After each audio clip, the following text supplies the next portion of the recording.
They don't have money, but they're funny, and they're coming to your country. They're the backpack.bandits. I would tell you to like. I would tell you to subscribe. But you're gonna do what you're gonna do. Like I'm gonna do what I'm gonna do, which is beat my wife in a game of chess. Life is like riding in the back of a van to Jozani Park in Zanzibar. You wake up one morning and say, what the fuck? Life is a mystical thing. We paid $150 to enter with my brother-in-law, who's very white. So from walking to here, have you saw the fruit like this one? There are many. The monkey used to eat the bark. If they eat the bark, remain the nut. Instead of the nut, the seed we used to make a cream for skin infection and also for ears. This from mahogany. You see the berries? Yeah. So this is when become ripe, change to be black. The blue monkey prefer to eat them more, and also for human is good for headache and also produce the hormone in the body. This one we use to make oil for cooking, for skin, for hair, and also used to make for building, especially the roof. And the young leaves or the frond is good for the ropes, you know. Almost the villager they come here to pick, then they use with different uses. Also we have the wilted palm that is used for weaving, you know, weaving, to design different things like a basket mat and so on. So especially the woman handicraft, they come here to pick, then they peel, they dry to the sun, they mix with a different color, like a blue, red, black and so on. So they start to design different things. As you know, the human and other living organisms, they depend on water for life and energy. But the forest and the tree has big relationship of circling to increase the rainfall. But the tree and the water has been, the forest has been introduced as the source of clean and drinking water. Remember, this area before the people they used to live, and for the time, it is hard to fit the water. So almost the people they live near this forest, they used to come inside the purposely to fit the water. You know, when they ask themselves, where are you going? Reply, I'm going to Jozani, which means I'm going at the water, because what Joseph means the swamp. Jozani at the swamp. So now you are to the swamp. Are they poisonous? No, no poison. The centipede is the one that poisonous. Look like a scorpion. Once upon a time, there was a boy who got lost walking in the forest, and he's deep off in the forest late at night. He doesn't know how he's going to get home, and he's super scared. So he's walking and walking for hours, and then a giant cheetah appears out of nowhere. The cheetah growls at him and says, what are you doing in my forest? And the boy is shocked and scared. And he says, I'm just trying to get home. And the cheetah says, if you can count how many spots are on my coat, I'll let you leave.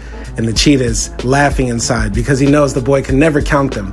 But the boy starts counting 1, 2, 3, 4, 5, 6.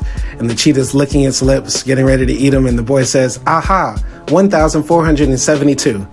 And the cheetah is shocked. He said, how did you know that? He said, I'm the smartest boy in the village. And the cheetah says, okay, just head straight that way. The boy keeps walking, and he sees a big pack of hyenas. The hyenas all start to circle him. They have him scared. The boy is like, please, please, please. And the big hyena says to him, what are you doing in our forest? And the boy says, I'm trying to go home. And the hyena says, if you can answer this riddle, what's black, white, and red all over, I'll let you leave. All the hyenas are laughing because the boy will never get it. But the boy says, that's easy, a newspaper. The hyenas are shocked, and they let the boy go. The boy sees the end of the forest, and then right when he's about to leave, a giant spider drops down. And the spider says, I'll let you leave if you can tell me how many threads are in my giant, glorious spider web. The boy looks at him for a second and says, 1,486,000. The spider is shocked and says, how did you know all of this? And the boy said to the spider, how the fuck can I talk to animals? What? All the trees we call the mango, you know? Over the world, 3 places the mango survive. There are brackish water, salt water, and fresh water. Here we have the black one, we have the white, and the one has long root back in the rain. If you look down, you can see crabs everywhere. There they call the feed-like crabs, okay? So the crabs used to eat leaf, flower, seed, plankton, and all found from the mangrove. And the crabs help the mangrove to take fresh air. For how? Because when the high tide, the water comes with the different waste, especially the seaweed. and the low tide, the water's back. So all the waste will stuck to the root. So we see the mangrove can't breathe anymore, but the crabs make effort to eat them all the way to put them down. Man, I love to travel. It's one of the best things about being alive. But the hardest thing about traveling is when I'm out, I just keep on thinking about when can I make love to my wife again? It's like I'm in this van with these guys right now, and it's like, damn, it's like 2:45 p.m. and I gotta wait like at least 6 more hours to tap that again. And that's the hardest part. But you know what? It's all worth it. I don't think you have the facilities for that, big man. Hey, so we're here at Bob's Garden.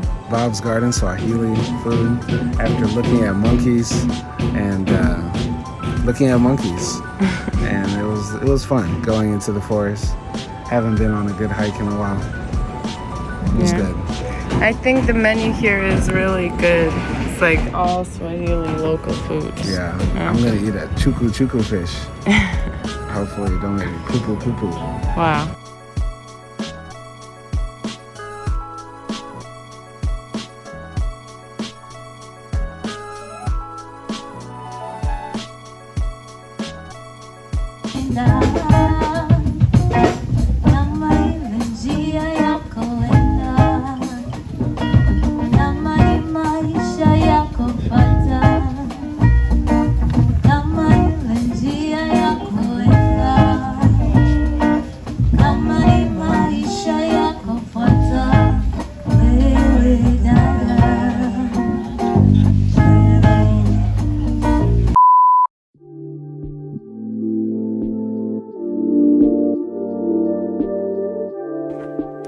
So this day we headed out to go to the Rock restaurant. Unfortunately, Simon was not with us because he was working.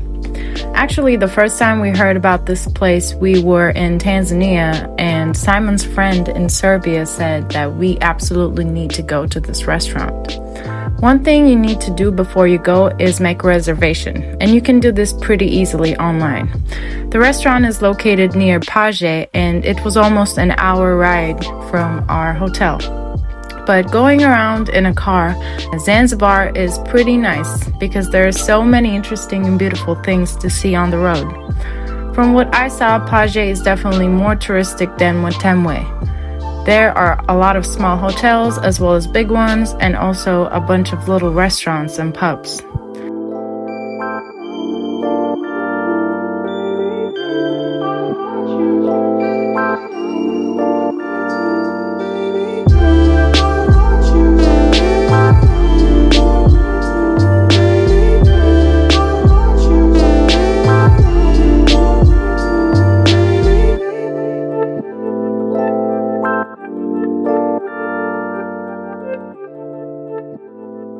When we came where the Rock restaurant was, our driver said that he would meet us in the same place in about 3 or 4 hours. When we first got there, we had a couple of hours until our reservation, so we wanted to go around and see what was there on the beach. Because of the tide being so low, the restaurant didn't really look like it was floating on the water like it did on the internet, but it was still a pretty view. So if you really want to see that floating view, I would suggest that you come later in the evening because that's when the tide is higher.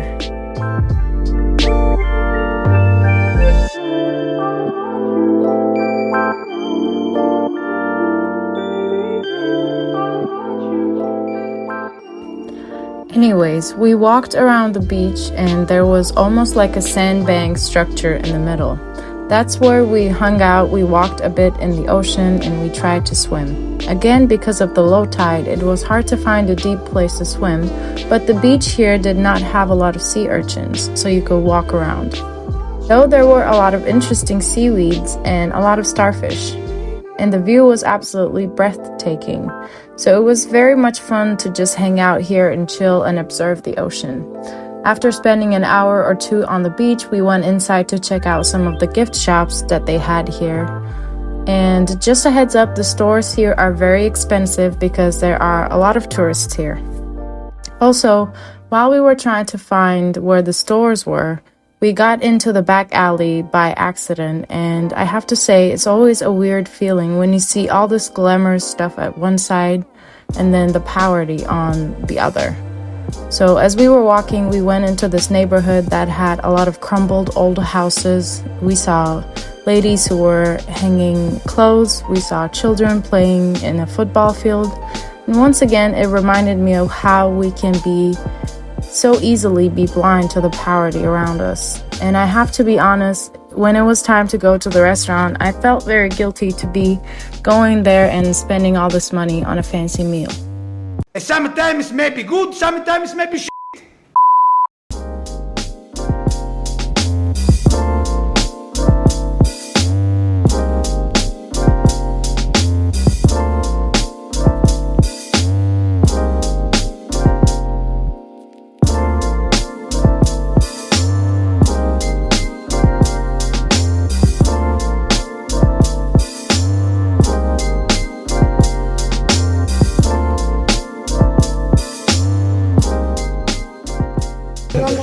Hello. Hello, how are you? I'm good. How are you? Fine, and you? I'm good. We had a reservation. For 6 people? No, Oh, for 3 people. 3 people. For 4. For 4. This one side. Okay. Regardless of my thoughts, we headed to the restaurant. They welcomed us nicely and it wasn't that crowded.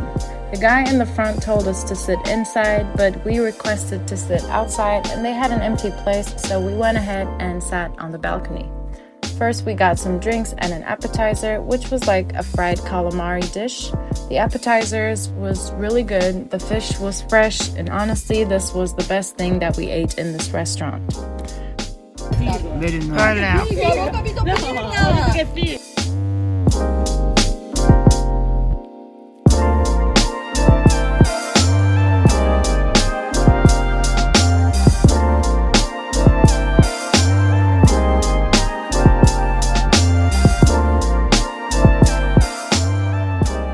After that, we got some main courses. I got seafood tagliatelle, my brother had some Swahili-style chicken skewers, and my mom got grilled fish with vegetables on the side. Being 100% honest, the main dishes were very mediocre and not worth the money at all. At the end, we got a coconut tiramisu. That was okay, it wasn't anything too special. I think it's better if you just come here to have some cocktails, maybe an appetizer, and just enjoy the view and the beach. I mean, it's alright, like, overrated as f*** in my opinion. I mean, and you know what though? That's typically how the bullshit goes, you feel me? After that, we met with our driver and headed back home.